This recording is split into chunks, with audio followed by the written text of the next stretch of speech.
दिल से बना रिश्ता।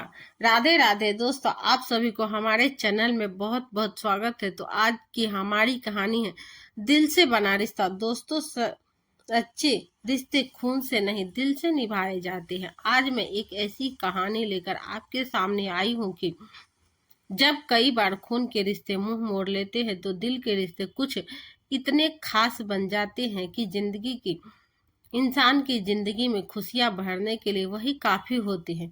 तो आइए शुरू करते हैं एक ऐसी ही रिश्ते की कहानी। गुड़गांव की उस चमचमाती सोसाइटी में जहां ऊंची ऊंची टावरें आसमान को छूने की कोशिश करती थी और हर खिड़की में से आधुनिक जीवन शैली की चमक झलकती थी, उन्हीं में से एक आलीशान 3 बेडरूम के फ्लैट में अशोक का परिवार रहता था। अशोक एक बड़ी मल्टीनेशनल कंपनी में मैनेजर था।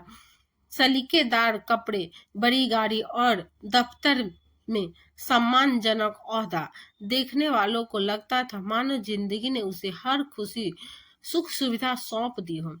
परंतु उस घर की दीवारों के भीतर कुछ वैसा सरल और सुखद नहीं था जैसा बाहर से दिखाई देता था।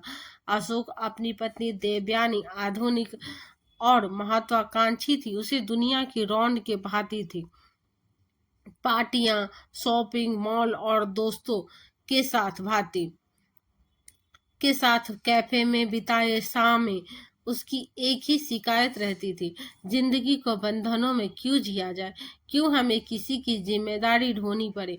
उसके लिए शादी का अर्थ था सुख सुविधा और आजादी, न कि त्याग और समर्पण। और उसी घर के एक कोने में सादी सूती साड़ी पहने, हरे थके चेहरे और शांत आंखों वाली एक वृद्ध रहती थी, सरिता जी। वह अशोक की माँ थी, विधवा, संघर्षशील और त्यागमयी। जीवन की हर ठोकर उन्होंने अकेले झेली थी। पति के जाने के बाद बेटे की परवरिश का बोझ अपने कंधों पर उठाया। दिन में स्कूल में गणित पढ़ाती और शाम को ट्यूशन लेकर घर का खर्च चलाती। उनका सपना बस इतना था कि बेटा पढ़ लिख कर सफल बने और खुशहाल जीवन जी सके। बेटा सचमुच सफल हुआ, पर सफलता के बीच कहीं माँ की जगह सिकुड़ गई कर केवल घर के एक कोने तक रह गई। अशोक और देवयानी का इकलौता बेटा रोहन विदेश में पढ़ाई कर रहा था। वह शायद अपनी दादी की त्यागपूर्ण जिंदगी के बारे में कुछ नहीं जानता था। उसकी पहचान बस यही थी कि वह एक संपन्न परिवार से आता है। बाहर से यह परिवार हर किसी की नजर में आदर्श और संपन्न था, मगर भीतर से उसमें एक अदृश्य दीवार थी। एक माँ का मौन त्याग, एक बेटे की बेवस्ता और एक बहू की अधूरी महत्वाकांक्षाएं। एक रात का सन्नाटा था। बाहर सोसाइटी की सड़कों पर हल्की रोशनी बिखर रही थी। अशोक हरा थाका ऑफिस से लौटा था, टाई ढीली करके सोफे पर बैठा ही था कि देवयानी, जो आईने के सामने मेकअप ठीक कर रही थी, बिना भूमिका बांधे झुलझुलाती हुई बोली, अशोक, यह कब तक चलेगा? जरा सोचो, हमारी उम्र दोस्तों के साथ घूमने फिरने की है, पार्टियों में जाने की है, लेकिन हम यहाँ बंद होकर रह गए हैं। हाँ, बस इसीलिए कि तुम्हारी माँ घर में बैठी है। अशोक चुप रहा। उसने मोबाइल उठाकर मेल चेक करना शुरू कर दिया, मानो उसने सुना ही ना हो। देवयानी चिल्लाकर बोली, हर बार तुम टाल देते हो। सोचो, कल रश्मि और संजय की एनिवर्सरी पार्टी है, मैं कैसे जाऊं माँ को अकेला छोड़कर? और अगर उन्हें साथ ले चलूं तो बस मजाक उड़ाएंगे कि ये लोग पार्टी में बुढ़िया को घुमाते हैं। अशोक ने गहरी सांस ली। उनकी आंखों में थकान और असमंजस साफ झलक रहा था। वह धीरे से बोला, देवयानी, माँ अकेली है। पापा के जाने के बाद उन्होंने ही पूरे मुझे संभाला है, और आज मैं जो भी हूँ उन्हीं की वजह से हूँ। उन्हें छोड़ना आसान नहीं है। देवयानी तुरंत पलटकर खड़ी हो गई और तेज स्वर में बोली, हाँ हाँ, सब तुम्हारी माँ की वजह से ही हो रहा है, लेकिन आज देख लो, उनकी वजह से ही हमारी जिंदगी बदल गई है। तुझे समझ क्यों नहीं आता अशोक? जमाना बदल गया है, आजकल कौन अपने कंधों पर बूढ़ों का बोझ ढोता है। हमारे पास सब कुछ है पर आजादी ही नहीं है। अशोक ने गर्दन झुका लिया। मन के भीतर एक तरफ माँ का चेहरा उभर रहा था, वही सादी सारी थकी आंखें, मौन त्याग। दूसरी तरफ पत्नी की नाराजगी, सामाजिक दिखावे का दबाव और आधुनिक जीवन की चाह। अंततः अगली सुबह नाश्ते की मेज पर उसने धीमी स्वर में कहा, ठीक है देवयानी, शायद तुम सही कह रही हो। माँ को वृद्धाश्रम में रख देते हैं, वहां उनकी उम्र के लोग होंगे, साथ मिलेगा और हमें भी कुछ चैन मिलेगा। देवयानी के चेहरे पर एक विजयी मुस्कान तैर गई, लेकिन उसी क्षण अशोक के भीतर का बेटा जैसे कहीं खो गया। कुछ ही दिनों में सविता जी वृद्ध आश्रम पहुंचा दी गई। वृद्धाश्रम के आंगन में बैठी सविता जी की आंखों से आंसू लगातार बह रहे थे। उनके मन में बस एक ही सवाल गुज रहा था, क्या सचमुच में माँ बोझ बन जा गई हूँ। अगली सुबह वृद्धा आश्रम में एक व्यक्ति आया, साफ सुथरा कुर्ता, आत्मविश्वासी चाल और चेहरे पर विनम्र मुस्कान। वह था अमन, वृद्धाश्रम का मालिक। उसकी नजर सविता जी की पर पड़ी। वही ठिठक गया, पास आकर बोला, मैम आप सचमुच आप ही हैं ना? मैं अमन हूँ, वही नालायक छात्र जिसे गणित में कुछ समझ नहीं आता था। याद है आप हर शाम मेरे घर आकर मुझे जोड़ घटाव सिखाती थी। आप कहती थी, अमन अगर जिद ठान ले तो कुछ भी असंभव नहीं है। सविता जी की धुंधलाई आंखों में पहचान की चमक उभरी। अमन तुम? अमन तुरंत झुककर उनके पैर छूने लगा। उसकी आंखों में कृतज्ञता थी। मैम आज मैं जो भी कुछ भी हूँ आपकी मेहनत की वजह से हूँ। यह वृद्धा आश्रम मैंने आपकी जैसी शिक्षिका की प्रेरणा से ही बनाया है। लेकिन आप यहाँ, सप्ता जी का गला रुधाया, बेटा हालात इंसान को यहाँ तक ले आते हैं। अमन की आंखें नम हो गई। उसी क्षण उसने निर्णय ले लिया। उसने सविता जी का हाथ थामकर कहा, मैम आज तक मैं आपकी दी हुई शिक्षा का कर्जदार था। आज मुझे मौका दीजिए, मैं आपकी सेवा करके अपनी गुरु दक्षिणा अदा करूंगा।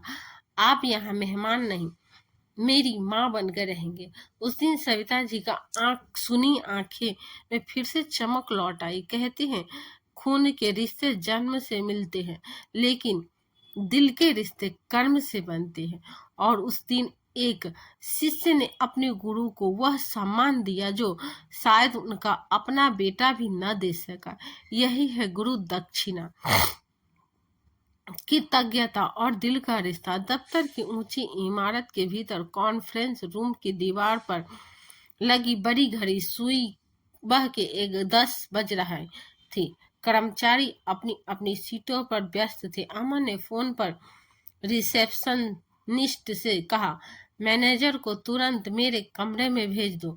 थोड़ी ही देर में सलीकेदार कपड़े पहने, टाई कसते हुए अशोक भीतर आया। अमन की गंभीर नजरें उसी पर टिकी थी और एक ही नजर में जैसे उसने अशोक को पहचान लिया।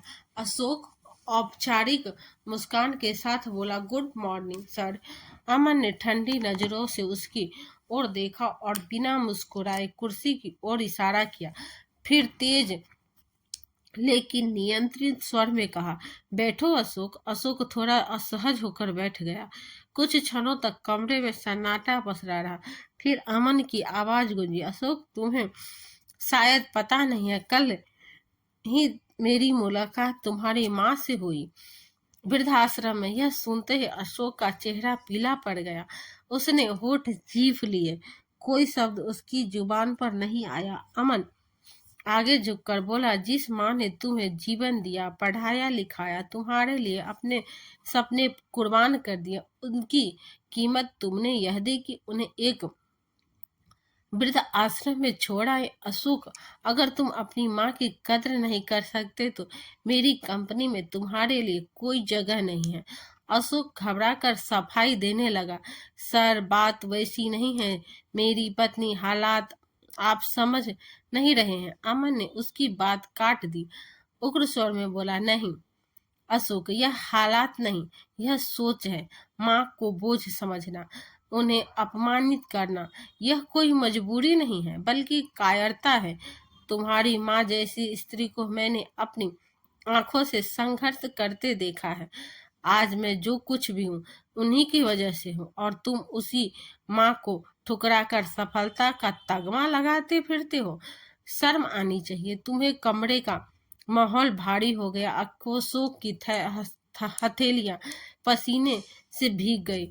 वही कुर्सी पर सिमट कर बैठ गए। अमन ने धीरे लेकिन दृढ़ स्वर में कहा, सुन लो अशोक, या तो तुम अपनी माँ को सम्मान के साथ घर वापस ले आओ, वरना कल से इस कंपनी के दरवाजे तुम्हारे लिए बंद है।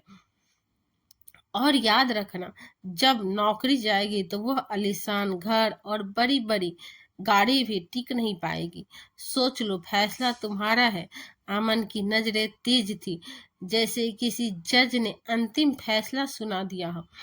अशोक का सिर झुक गया। उसके भीतर का घमंड पहली बार चूर चूर हो रहा था। अशोक और देवयानी का वह चमचमाकता घर अब उसे सोने का पिंजरा लगने लगा। भले ही हर सुख सुविधा मौजूद थी, बड़ी स्क्रीन वाला टीवी, शानदार फर्नीचर, एयर कंडीशनर की ठंडी हवा, लेकिन उस घर की हवा में अब सन्नाटा ही गूंजता था। रसोई से अब वह धीमी धीमी खांसने की आवाज नहीं आती थी, न ही दरवाजे पर बैठी सविता जी की ममता भरी पुकार, अशोक बेटा खाना खा लेना। सब कुछ होते हुए भी घर जैसे अनाथ हो गया था। रात को बिस्तर पर लेटते समय देवयानी को अक्सर लगता कि वह घर की दीवारें उसे घूर रही है। एक दिन जब माहौल की एक परिचित ने हंसते हुए ताना मारा, अरे तुम्हारी सास तो अब आश्रम में है ना, बड़ा अच्छा किया। बोझ हट गया। तो देवयानी का चेहरा शर्म से झुक गया। उसने पहली बार एहसास हुआ कि उसने जिस काम को आजादी समझा था, वही दरअसल उसकी इंसानियत का सबसे बड़ा पतन था। दूसरी ओर अशोक दफ्तर में बैठा अक्सर माँ का चेहरा याद करता। उसे वह दिन याद आते जब माँ रात रात भर जागकर उसे गणित के सवाल हल करवाती थी। जब पिताजी के जाने के बाद अकेले ही उन्होंने परिवार संभाला था। आज वही माँ अकेली और वह वहां आराम से गाड़ी चला रहा था। उसके दिल पर मानो बोझ सा रख दिया गया हो। अमन के शब्द उसकी आत्मा में गूंजते रहे, अगर तुम अपनी माँ की कदर नहीं कर सकते तो मेरी कंपनी में तुम्हारे लिए कोई जगह नहीं है। धीरे धीरे अहंकार की परतें हटने लगी। अशोक और देवयानी दोनों को पहली बार यह महसूस हुआ कि उन्होंने कोई गलती नहीं बल्कि पाप किया है। आखिरकार एक शाम अशोक ने धीमे स्वर में देवयानी से कहा, हमने माँ के साथ बहुत बड़ा अन्याय किया है।